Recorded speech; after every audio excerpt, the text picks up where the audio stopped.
Welcome back. آج ہم بات کر رہے ہیں کہ موجودہ جمہوری سیٹ اپ عوامی رائے کا نتیجہ ہے کہ نہیں. میرے ساتھ اسٹوڈیو میں کامل علی آغا صاحب موجود ہیں اور اسلام آباد میں ہمیں سینیٹر پرویز رشید جوائن کر رہے ہیں. بریک سے پہلے سینیٹر صاحب آپ بتا رہے تھے کہ آپ کی پارٹی جو ہے وہ پاکستان میں ہر کسی کو ایکسیپٹیبل ہے، لیکن مسلم لیگ جو ہمیشہ سے کنونشنلی بھی جو بھی مسلم لیگز رہی ہیں they have never been considered secular. اس میں زیادہ ایک کنزرویٹو ایلیمنٹ ہوتا ہے. اور آپ مجھے یہ بتائیں کہ آپ لوگوں پہ کوئی پریشر آیا اور آپ کو یہ لگا پچھلے الیکشنز میں کہ امریکن ایجنڈا ہے آپ لوگوں کو سائیڈ لائن کرنے کا، یا وہ سیکولر پارٹیز کو زیادہ بوسٹ دے رہے ہیں؟ دیکھیے جی، جہاں تک ایجنڈے کی تعلق ہے تو پاکستان جیسے ملکوں میں، دنیا کے تمام پسماندہ ملکوں میں جی بہت سے لوگ پریشر کرتے ہیں. خود اپنی اسٹیبلشمنٹ بھی پریشر کرتی ہے جی اور اپنی اسٹیبلشمنٹ کی بھی کوشش ہوتی ہے کہ وہ اپنی پسندیدہ سیاسی قوتوں کو جو ہے زیادہ سامنے لے کے آ سکے. دنیا کی اسٹیبلشمنٹس جو ہیں وہ بھی اپنی کوشش کرتی ہیں، لیکن مسلم لیگ کی ایک تاریخ ہے. یہ قائد اعظم کی جماعت ہے اور قائد اعظم کے بارے میں آپ کیا کہیں گے؟ قائد اعظم کے بارے میں کیا آپ وہ کچھ کہیں گے جو ابھی 2 منٹ پہلے آپ نے الفاظ بولے؟ تو قائد اعظم کی مسلم لیگ بھی وہی مسلم لیگ ہے اور اس کے وہی خیالات ہیں، وہی نظریات ہیں، جو کہ ایک ایسی جماعت ہے جو کہ ایک لبرل جماعت بھی ہے، جو مسلمانوں کی تہذیبی اور ثقافتی روایات کی امین بھی ہے، جو ایک پاکستانی جماعت بھی ہے اور جو پاکستانی مفادات کو پیش نظر بھی رکھتی ہے.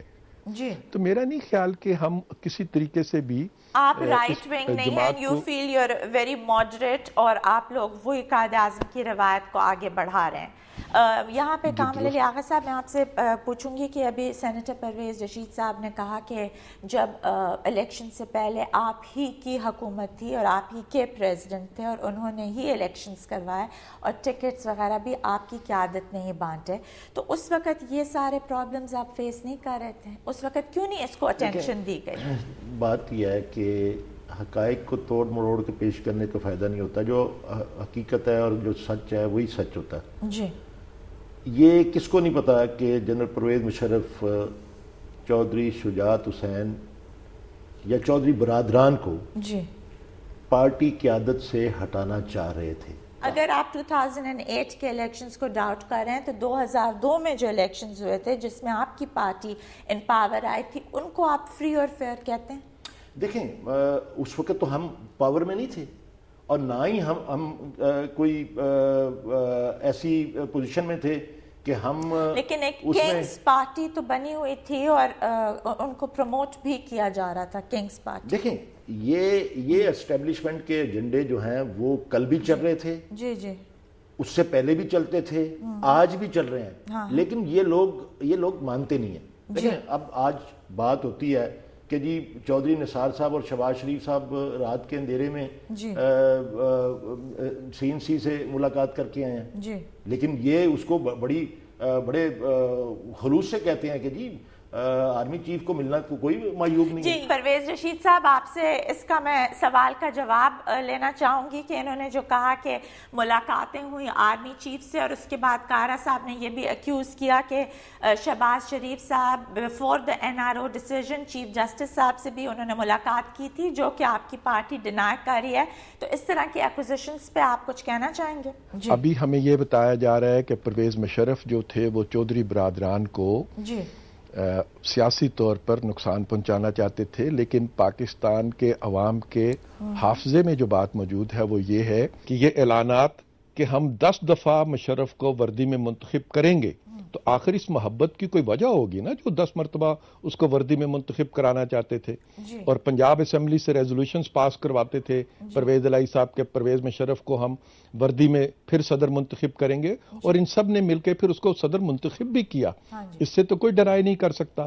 تو اگر آپ اس کو صدر منتخب کرنا چاہتے تھے، 10 دفعہ وردی میں صدر منتخب کرنا چاہتے تھے، تو یہ ون وے ٹریفک تو نہیں ہوگی، دونوں طرف اس کی محبت ہوگی. چیف آف آرمی سٹاف کے ساتھ chief minister Punjab, chief minister NWFP، chief minister Balochistan, chief minister Sindh اور پرائم منسٹر ملتے رہتے ہیں.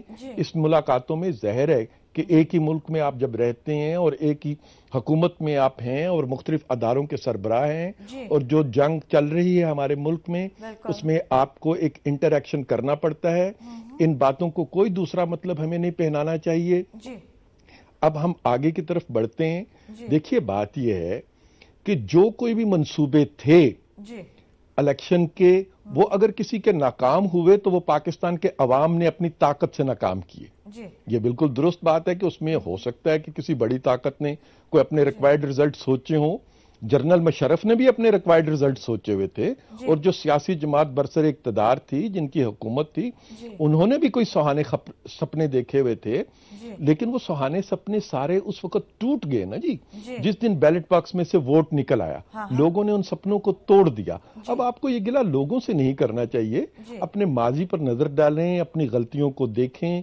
ہم نے بھی اپنی غلطیوں سے سیکھا ہے. ہم تو اعتراف کرتے ہیں, ہم کیمرے کے سامنے اعتراف کرتے ہیں. ہم نے چارٹر آف ڈیموکریسی میں لکھ کے اس کا اعتراف کیا ہے کہ ہم نے اپنی ماضی کی غلطیوں سے سیکھا ہے. آغا صاحب ٹھیک کر رہے ہیں, انہوں نے بار بار ان کی پارٹی نے اپنی غلطیوں کا اعتراف کیا ہے.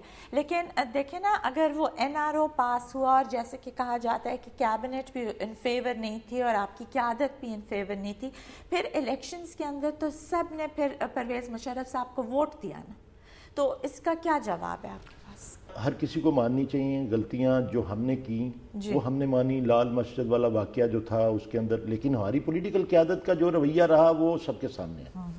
جوڈیشری کے ساتھ جو پنگے بازی ہوئی اس کے اندر ہم نے اس بات کو تسلیم کیا اور ہماری لیڈرشپ کا کردار بھی سامنے تھا.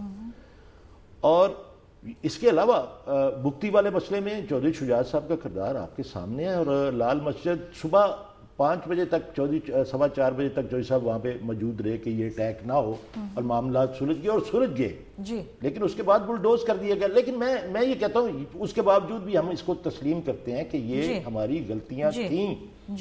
رہی بات کہ اب ہمیں آگے کس طرح بڑھنا ہے, آگے تو پھر اسی طرح بڑھا جا سکتا ہے نا کہ ہم یہ مانیں کہ ہم آج جو غلطیاں, کل تو ہم تسلیم کر لیں گے. آج کا میرا یہ سوال ہے کہ آج جو ہم کر رہے ہیں, آج ہم جتنی ڈٹائی کے ساتھ عوام کے مسائل کو ایک طرف رکھ کے ہم نان ایشوز کو سامنے لا کے وویلا کر کے لوگوں کی تکالیف کو بھول کے اقتدار میں ہوتے ہوئے ہم جس طریقے سے عوامی مسائل کو سے نظر چرا رہے ہیں اور لوگوں کو ایسے مسائل کے اندر الجھانے کی کوشش کر رہے ہیں جو ان کے مسئلے نہیں ہیں. اب دیکھیں کہا جاتا ہے کہ NFC ایوارڈ جو ہے وہ بہت بڑی توپ چلا دی ہے اس ملک کے لیے. بہت میں یہ کہتا ہوں کہ NFC ایوارڈ سے کسی غریب کا پیٹ بھر جائے گا. یہ باتیں ہم کنٹینیوڈ رکھیں گے but we have to take a break. Parvez Rashid sahab, آپ نے کامل علی آغا صاحب کی بات سنی. بریک سے آ کے آپ اس کا جواب پلیز ہمیں دیں, ہمارے ساتھ رہیے گا.